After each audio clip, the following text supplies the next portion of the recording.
sinon c'est à peu près tout. Je vais finir peut-être un peu, parce qu'on parlait de ça, des relations. Alors moi je vais dire qu'il y On a... peut en revenir à la fin, ça? Parce que comme ça, on fait un truc commun. Allez, ok. On fait ça? Mais du coup je vais laisser la parole à la personne Et bah, suivante. vas-y, on t'écoute. Pour les... C'est pas vraiment des échanges universitaires, mais c'est... T'as étudié à l'étranger.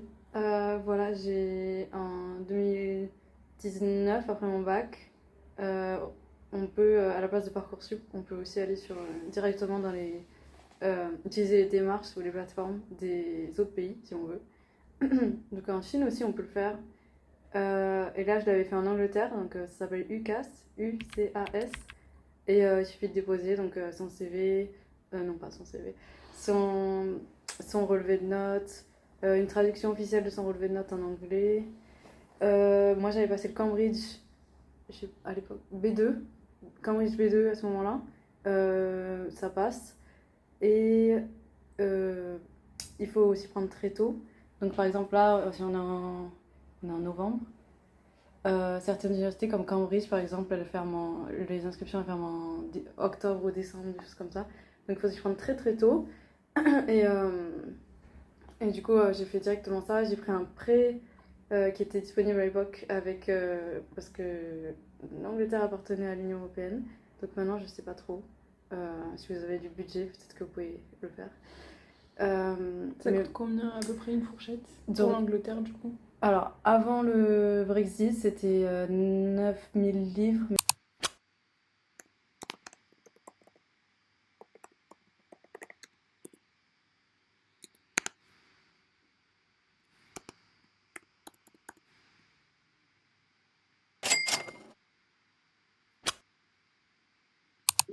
Donc moi j'avais pris un prêt, donc j'ai pas... Pour l'année? Voilà, pour une année. Okay. Maintenant, comme on est passé au statut... Enfin, les Français, maintenant, on est statut international pour eux.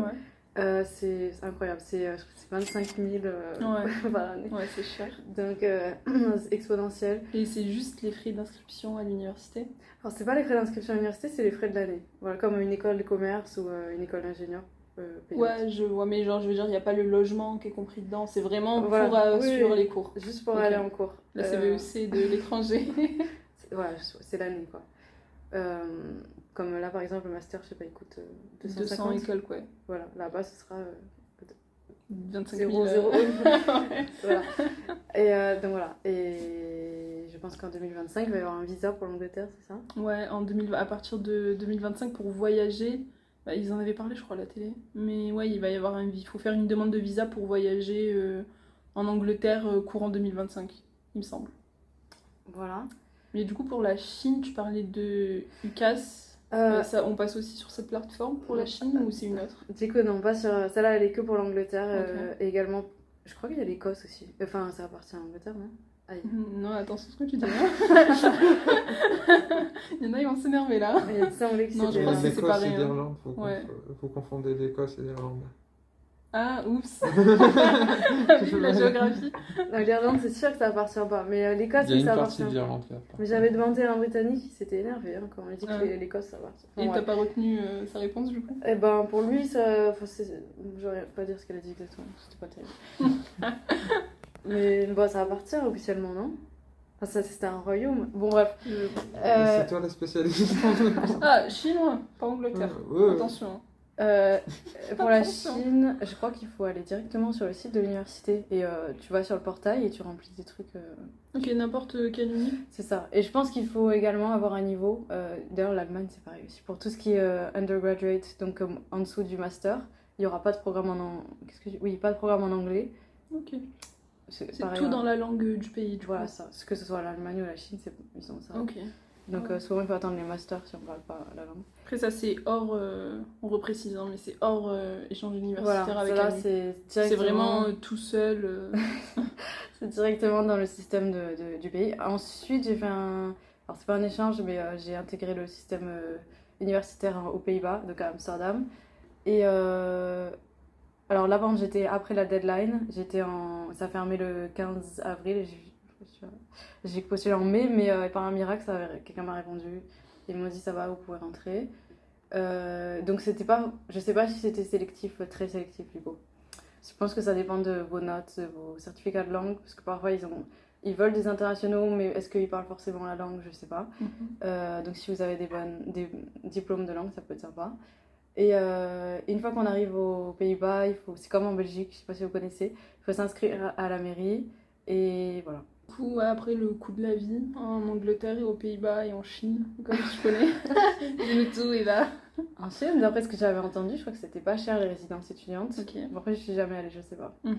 C'est peut-être du fake news. Et après, en Angleterre, j'étais dans. En fait, ça dépend. Moi, j'étais à Sheffield, donc c'est pas une ville comme Londres ou quelque chose comme ça.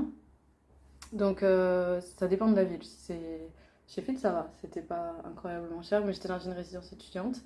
Et après, le Pays-Bas, ça dépend également. Si c'est dans Amsterdam, c'est comme Paris, quoi. Enfin, c'est une capitale, donc ça va être exponentiel. Mais j'étais à 30 minutes en train, peut-être. Enfin, autour du cercle. Et là, on baisse les prix, puis on s'éloigne du centre. Voilà. Après, à l'année, t'avais un budget, parce que du coup, toi, t'avais des bourses ou pas? Non, moi, j'avais pas de bourse. Moi, ce que je fais depuis plusieurs années, c'est que je travaille en ligne sur une plateforme taïwanaise. Et du coup, ça me permet de travailler à n'importe quelle heure. Par exemple. C'est le truc des. Tu donnes des cours, c'est ça? Voilà, c'est ça. Je donne des cours de français ou d'anglais. Donc, si par exemple ma journée est pleine, je peux me lever un petit peu plus tôt, je le fais à 6h, quelque chose. Ou le soir, 23h, si on n'a pas le temps la journée. Et ça permet d'avoir un petit revenu. On peut monter à 700.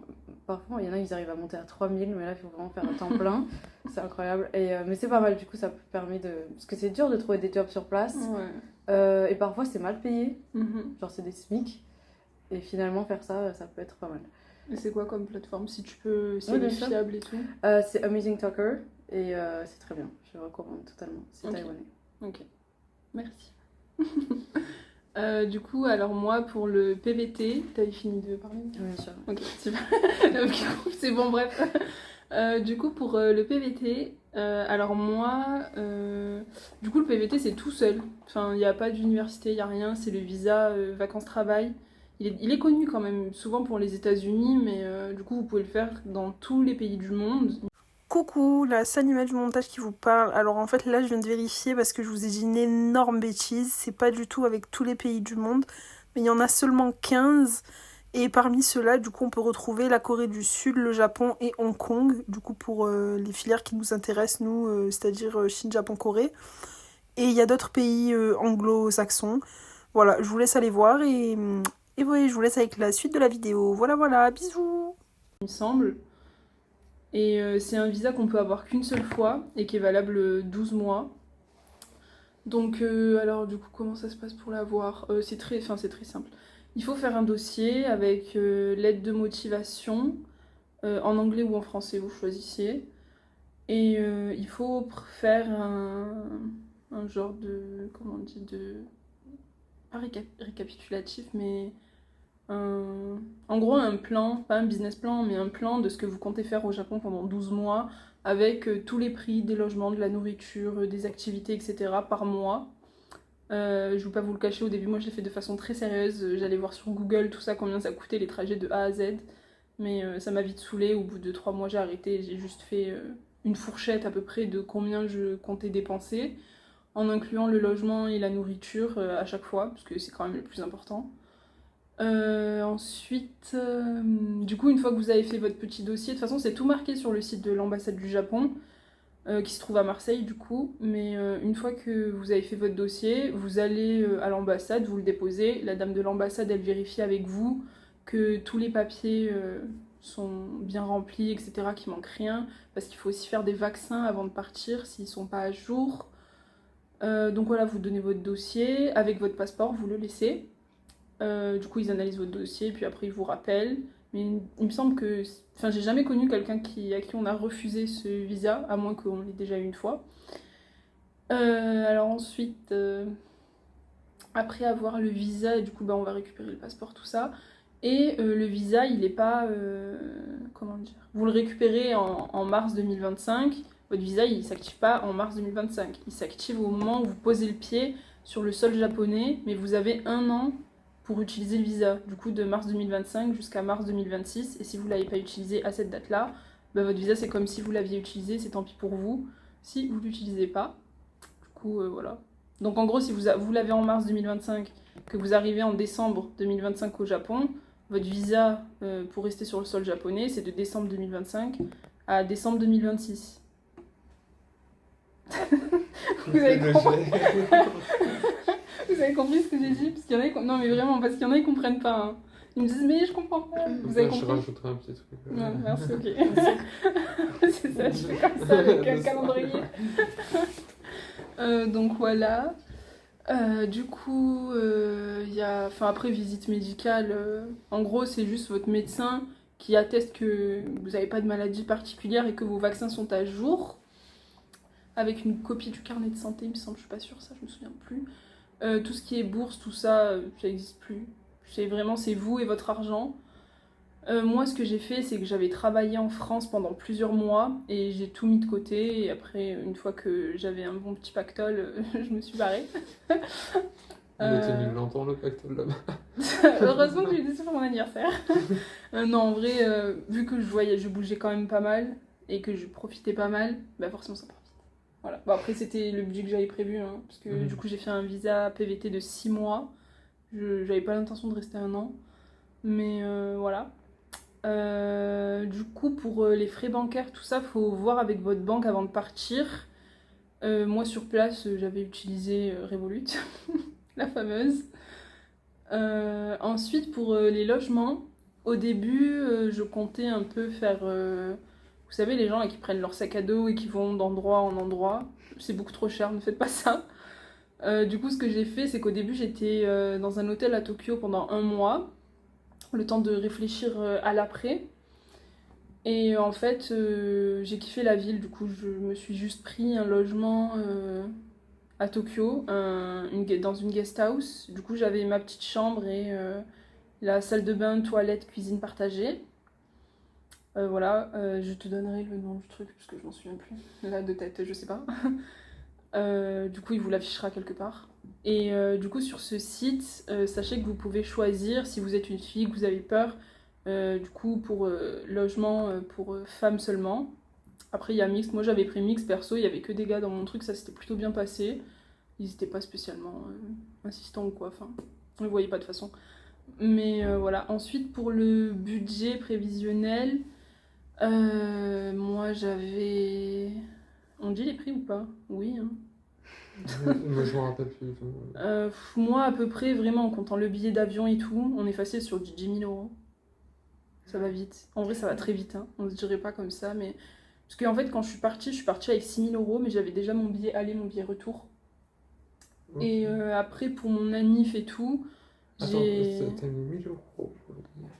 En vrai, tu sais quoi, je sais même pas comment j'ai atteint les 10 000 €, à peu près. Après, une fourchette, hein. J'ai pas vraiment eu 10 000 €, mais quand je suis partie, j'avais 7-8 000 €, ça c'est sûr.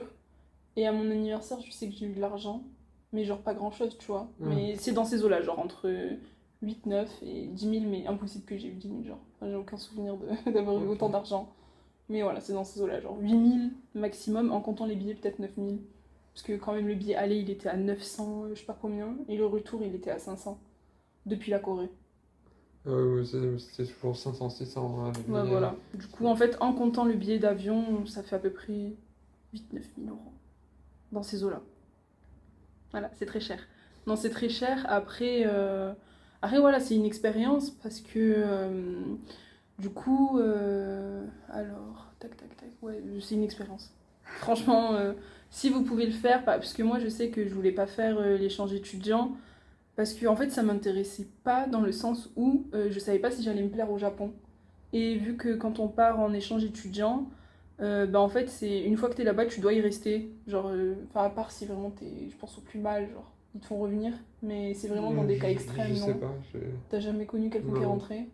Généralement, enfin vraiment, il me semble, si je dis pas de bêtises, faudra vérifier avec monsieur, mais il me semble que quand tu pars, tu dois rester le temps que t'as dit que tu partais.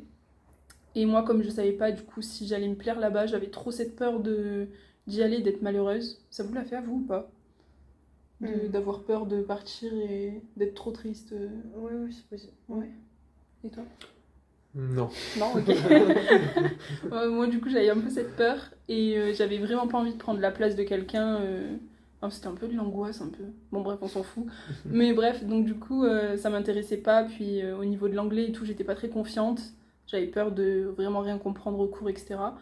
Et le PVT, ça me correspondait plus parce que t'es un peu plus libre et tu sors du cadre scolaire. Donc tu fais vraiment ce que tu veux de tes journées. Si tu veux travailler, tu travailles. Si tu veux rester chez toi, rien faire, tu restes chez toi, rien faire. Si tu veux voyager, tu voyages.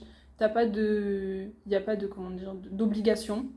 Du coup, voilà. J'en avais besoin, je l'ai fait, c'était très bien.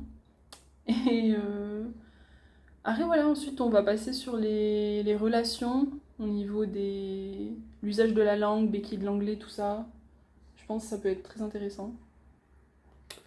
Du coup, enfin moi, mon conseil quand on part à l'étranger, en tout cas pour le Japon, si vous avez un très bon niveau d'anglais, honnêtement, si vous voulez améliorer votre japonais, il faut oublier l'anglais. Genre vraiment, il faut que vous vous forcez de vous-même à parler japonais, même si au début vous n'allez pas forcément tout comprendre, parce que c'est normal d'ailleurs d'arriver sur place et de pas tout comprendre.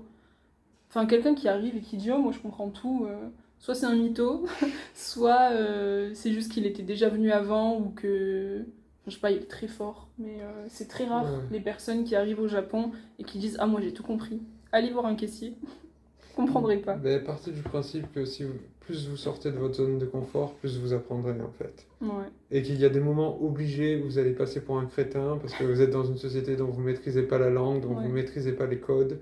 Mais tant que enfin, moi de mon expérience avec les Japonais, tant qu'ils sentent que vous avez envie de respecter le C'est truc, ça. même si vous y prenez pas de la bonne manière, mais qu'il y a une bonne intention derrière, normalement ça passe. Et d'ailleurs, pour les démarches, j'en ai pas parlé, mais c'est pareil que pour toi. Enfin, quand on arrive à l'aéroport, ils nous donnent la carte là, de résidence. Et ensuite, il faut se déclarer à la mairie. Vraiment, c'est un peu le même principe, sauf que là, tu es seul. Mais quand tu vas à la mairie, vraiment, vous remplissez un espèce de formulaire pour expliquer que vous habitez là, etc. Nanana. Et en fait, vous le montrez à une personne qui va vérifier avec vous que les informations sont justes et vous rediriger vers une espèce de salle d'attente. Puis il faut aller à un guichet. Mais en fait, vous êtes guidé du début à la fin. Vous dites pas que. Et c'est très souvent comme ça, j'ai remarqué au Japon, quand il y a une démarche administrative, il y a toujours quelqu'un qui vérifie avec toi ce que tu as fait et qui ensuite te dit c'est bon ou c'est pas bon ou là t'as fait une erreur, faut recommencer. Mais vraiment, vous n'êtes pas juste lâché comme ça dans la nature, il y a toujours quelqu'un pour vous aider. Et à ce niveau-là, je pense que ça peut en rassurer plusieurs. C'était pareil pour toi ou c'était vraiment démerdez-vous? Bah, du coup, je me suis pas inscrite à la mairie, donc je sais Ah pas. oui, merde. T'avais pas de trucs administratifs à faire? Bah, je pense qu'il faut le faire. Et c'est après, je pense que ce sera en néerlandais, normalement, c'est peut-être un peu compliqué. Mais maintenant, tu sais, il y a des applications du genre. Ah ouais, c'est vrai, c'est Pardon. vrai. Et, Bon, après, il y a tout. Hein. ouais. Voilà, ben, je crois qu'on a fait le tour de la question. N'hésitez pas si vous avez des réactions, des questions. Le prochain sujet, c'est quoi normalement? La prochaine vidéo, bah, du coup, t'as les autres qui sortent sur la Corée aussi, mais la prochaine vidéo, c'est sur Noël, les différences culturelles. Mais c'est encore en discussion parce qu'il faut contacter les étudiants en échange. Donc voilà, du coup, on a des projets, mais ils sont pas totalement fixés. Donc vous pouvez nous dire, nous suggérer des sujets ou demander des renseignements complémentaires. Et puis en attendant, on vous dit à la prochaine fois. On vous dit merci beaucoup d'avoir regardé cette vidéo et des bisous. Bisous. Mais du coup, vous pouvez nous contacter par mail. On met nos mails ou pas? Moi, je mettrai le mien, Étudiants, ouais. Tu peux mettre le mien aussi, Eva. Mhm. Pour du coup en chinois si vous avez des questions ou que ce soit pour l'Angleterre et les Pays-Bas. Voilà, si vous avez des questions aussi. Voilà, vous n'hésitez pas vraiment, nos mails, ça reste entre nous, on va dire. Enfin, oui, ça reste entre nous, on va pas aller voir les potes, mais voilà, si vous avez des questions, faut pas hésiter, on est là pour ça. Et voilà, bon courage, et si vous voulez partir en mobilité, tout ça, vraiment n'hésitez pas à postuler, même si vous pensez qu'il y a peu de chances que vous soyez pris ou n'importe quelle autre raison. Ouais, et Vraiment, puis- posez votre dossier, ça coûte rien, c'est gratuit. Donc, Et puis vous découragez pas si vous êtes angoissé, parce que je crois qu'on a tous eu un petit Ouais. moment d'angoisse. ouais, ça arrive à Donc, tout le monde, vraiment. C'est normal en fait. Et ne vous dites pas que vous n'êtes pas assez bon en japonais ou assez bon en anglais pour partir, parce que si vous allez au Japon, c'est pour justement améliorer votre japonais. Enfin, on n'envoie pas quelqu'un qui est déjà parfait, ça sert à rien. Enfin, si les profs ils vous envoient, c'est vraiment pour que vous augmentiez votre niveau. Donc, vraiment, n'ayez pas peur, allez-y, foncez. Parce que même nous, quand on est partis tous les trois, hein, enfin, nos niveaux de langue, ils n'étaient pas fameux. Donc voilà, ne perdez pas espoir, croyez en vous. Allez, bisous. Bisous. Bisous quoi.